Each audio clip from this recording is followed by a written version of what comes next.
If it's not the shutdown, it could be the wind. You're tracking some pretty strong winds coming they're our going to be way. stronger tomorrow than they were today. And today, look, we had some ground stoppages at some of our airports today. They're not as bad out there right now. Still some delays, ground delays out at LaGuardia, but I'll get you right now outside and show you what we're dealing with. There's your picture.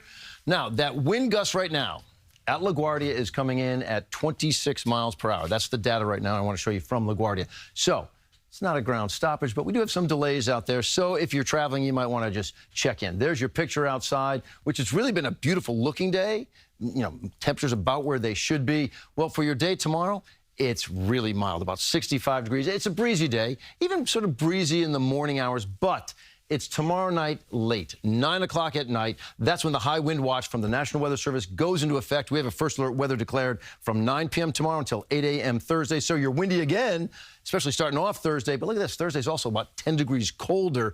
The real cold air will wait until Monday and Tuesday of next week, and that's behind some weekend rain that comes in. Unfortunately, Saturday and Sunday both have a rain chance. But the wind watch, you see it right here, it's everybody except places like Monmouth County and Ocean County and also Middlesex County. You're not in it. But everybody else, the potential there for those 30, 40 mile per hour winds with the occasional gust. Maybe it's a 60 mile per hour gust out there. And if that happens, we dealt with this just last week.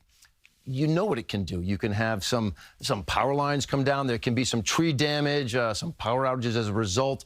Now, the one thing I'll say is last week we had all that rain, right? So the ground was more saturated than it is right now. But maybe some unhealthy trees, some unhealthy tree limbs that can come down. I just want you to know this is all part of what you could experience late tomorrow night until early Thursday morning. And then, again, 9 p.m.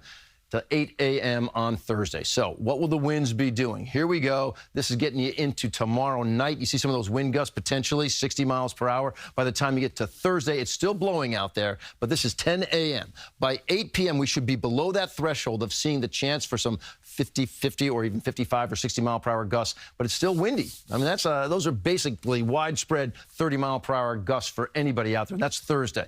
All right.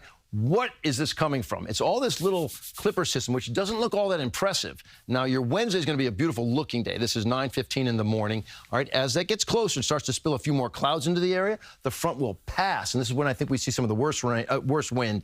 The passes at around, say, 10, 11 o'clock at night or so, and that's when you could potentially see 55, maybe a 60 mile per hour gust.